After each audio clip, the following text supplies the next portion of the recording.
નમસ્કાર. દિવસભરના તાજા સમાચારોમાં તમારું સ્વાગત છે. તમારી સાથે હું છું પિનલગીરી ગોસ્વામી.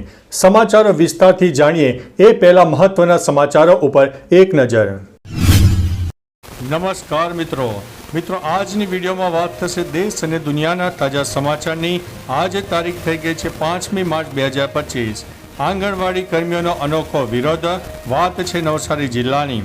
ત્યારે આગળ વાત થશે ભયંકર ગરમીથી તૂટશે 125 વર્ષ જૂનો રેકોર્ડ.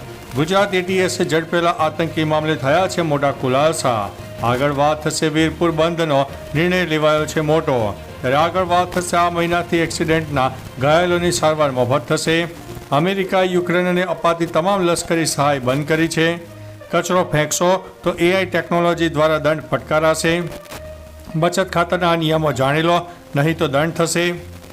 ઔરંગઝેબ ક્રૂર નહોતો, તેણે મંદિરો બનાવ્યા. એમએસ યુનિવર્સિટીમાં વીસી બંગલાનો વિવાદ બન્યો છે ઉગ્ર. દિલ્હી હાઈકોર્ટનો શાળાઓમાં સ્માર્ટફોનના પ્રતિબંધનો ઇનકાર. અમિત શાહ એક સાથે 11,300 વકીલને શપથ લેવડાવશે. ગુજરાતમાં વર્ગ 1 અને 2માં ભરતીને લઈને નવા નિયમો જાહેર કરવામાં આવ્યા છે. હવે મિત્રો સમાચારો વિસ્તારથી. સામાન્ય વહીવટી વિભાગે વર્ગ 1 અને 2માં ભરતીને લઈને નવા નિયમો જાહેર કર્યા છે. નવા નિયમો હેઠળ ગુજરાતી અંગ્રેજી ભાષામાં ભરતી પરીક્ષા લઈ શકાશે. પ્રિલિમ અને મુખ્ય પરીક્ષાના રૂપે ભરતીમાં પરીક્ષા લેવાશે. મુખ્ય પરીક્ષા આપવા માટે પ્રિલિમ પરીક્ષામાં ઉત્તીર્ણ થવું આવશ્યક છે. પ્રિલિમ પરીક્ષામાં ઓબ્જેક્ટિવ પ્રશ્નોના જવાબ આપવાના રહેશે. મુખ્ય પરીક્ષામાં પરીક્ષા સાથે પર્સનાલિટી ટેસ્ટ પણ લેવાશે. મિત્રો અન્ય મહત્વના સમાચારની વાત કરીએ તો અમિત શાહ એક સાથે 11,300 વકીલને શપથ લેવડાવશે. દેશના વકીલ આલમમાં ઇતિહાસમાં સૌપ્રથમ વાર બાર કાઉન્સિલ ઓફ ગુજરાત દ્વારા યોજાનારા ઐતિહાસિક કાર્યક્રમમાં કેન્દ્રીય ગૃહ અને સહકાર મંત્રી અમિત શાહ દ્વારા 9 ફેબ્રુઆરીના રોજ અડાલજ ખાતે આવેલા દાદા કન્વેન્શન સેન્ટરમાં એક સાથે 11,300 નવનિયુક્ત વકીલોને શપથ લેવડાવાશે. વકીલોના શપથ સમારોહમાં રાજ્યના મુખ્યમંત્રી ભૂપેન્દ્રભાઈ પટેલ, કાયદા મંત્રી ઋષિકેશ પટેલ સહિતની હસ્તીઓ પણ હાજર રહેશે. મિત્રો અન્ય મહત્વના સમાચારની વાત કરીએ તો દિલ્હી હાઈકોર્ટના શાળાઓમાં સ્માર્ટફોનના પ્રતિબંધનો ઇનકાર. દિલ્હી હાઈકોર્ટે શાળાઓમાં સ્માર્ટફોન પર સંપૂર્ણપણે પ્રતિબંધ મૂકવાનો ઇનકાર કર્યો છે, કારણ કે ટેકનોલોજી શિક્ષણનું અભિન્ન અંગ છે. કોર્ટે જણાવ્યું છે કે આ પ્રતિબંધ વ્યવહારિક નથી, પરંતુ સ્માર્ટફોનના નિયંત્રિત ઉપયોગ માટે દિશા નિર્દેશ જરૂરી છે. સ્ટુડન્ટ માટે સ્ક્રીન ટાઈમ અને દુરુપયોગના જોખમને પહોંચી વળવા માટે કોર્ટે શાળા દરમિયાન સ્માર્ટફોન જમા રાખવા જેવી સૂચનાઓ આપી હતી. મિત્રો અન્ય મહત્વના સમાચારની વાત કરીએ તો એમએસ યુનિવર્સિટીમાં વીસી બંગલાનો વિવાદ બન્યો છે ઉગ્ર. એમએસ યુનિવર્સિટીમાં વીસી બંગલાનો ઉગ્ર વિવાદ બન્યો છે. વીસી બંગલો વિવાદમાં વડોદરાના સાંસદે ઝંપલાવ્યું છે. સાંસદ હેમાંગ જોશીએ વિજય શ્રીવાસ્તવને મેલ કર્યો છે. વીસી બંગલો તાત્કાલિક ખાલી કરવા સાંસદે અલ્ટિમેટમ આપ્યું છે. પૂર્વ વીસી વિજય શ્રીવાસ્તવ પર સાંસદે ગંભીર આરોપો લગાવ્યા છે. પૂર્વ વીસી પર સરકારનું અપમાન કરવાનો સાંસદનો આક્ષેપ છે. યુનિવર્સિટીની ગરિમાને લાંછન લગાડ્યાનો આરોપ છે. મિત્રો અન્ય મહત્વના સમાચારની વાત કરીએ તો ઔરંગઝેબ ક્રૂર નહોતો, તેણે મંદિરો બનાવ્યા. મહારાષ્ટ્ર સમાજવાદી પાર્ટીના ધારાસભ્ય અબુ આઝમીએ સોમવારે મુગલ શાસક ઔરંગઝેબની પ્રશંસા કરી અને કહ્યું કે આપણે ઇતિહાસ ખોટો બતાવવામાં આવી રહ્યો છે. ઔરંગઝેબે ઘણા મંદિરો બંધાવ્યા હતા. હું તેને ક્રૂર શાસક નથી માનતો.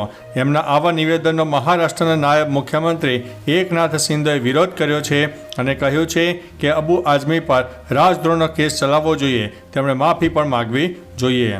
મિત્રો અન્ય મહત્વના સમાચારની વાત કરીએ તો બચત ખાતાના આ નિયમો જાણી લો, નહીં તો દંડ થશે. બેંકમાં બચત ખાતું અને ચાલુ ખાતુંમાં પૈસા જમા કરવા અને ઉપાડવા માટે કેટલાક નિયમો છે.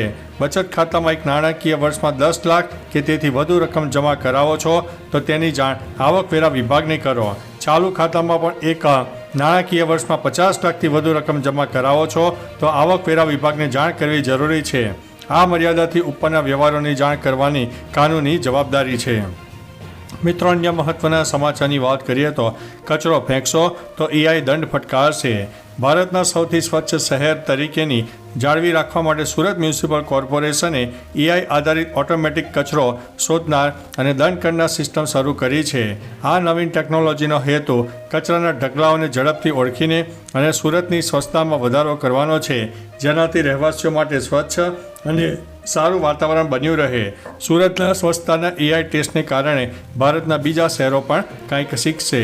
મિત્રો, અન્ય મહત્વના સમાચારની વાત કરીએ તો અમેરિકાએ યુક્રેનને અપાતી તમામ લશ્કરી સહાય બંધ કરી છે. યુક્રેનના રાષ્ટ્રપતિ ઝેલેન્સ્કી સાથે ઉગ્ર ચર્ચા બાદ અમેરિકી રાષ્ટ્રપતિ ડોનાલ્ડ ટ્રમ્પે એક મોટો નિર્ણય લીધો છે. ટ્રમ્પે યુક્રેનને આપવામાં આવતી તમામ લશ્કરી સહાય બંધ કરવાનો આદેશ આપ્યો છે.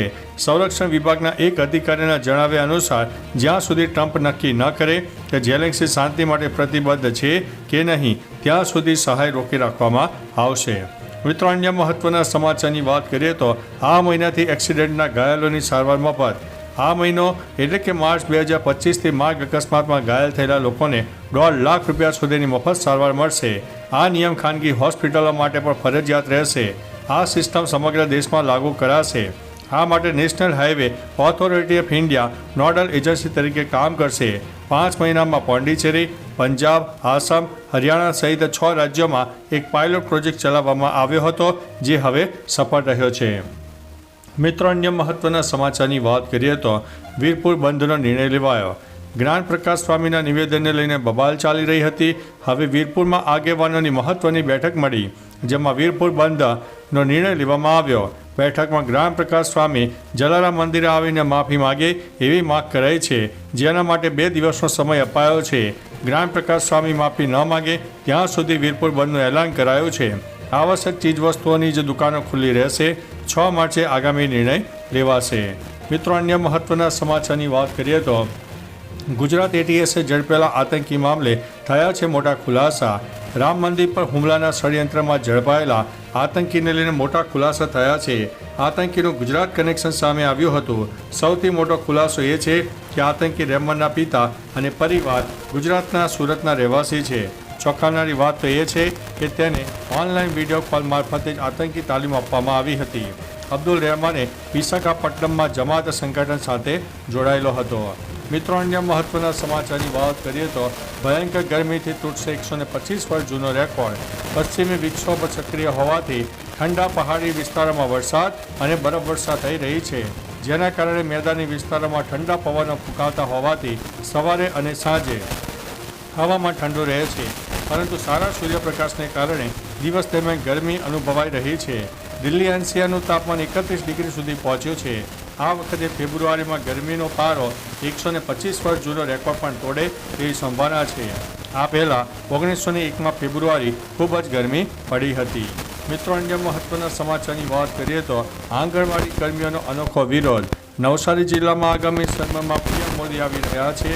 નવસારીમાં PM મોદીના કાર્યક્રમમાં પડતર પ્રશ્નો મુદ્દે આંગણવાડી કર્મીઓનો અનોખો વિરોધ નોંધાવશે. PM મોદીના કાર્યક્રમમાં 1300 કર્મીઓને સરકારી ગણવેશમાં હાજર રખાશે.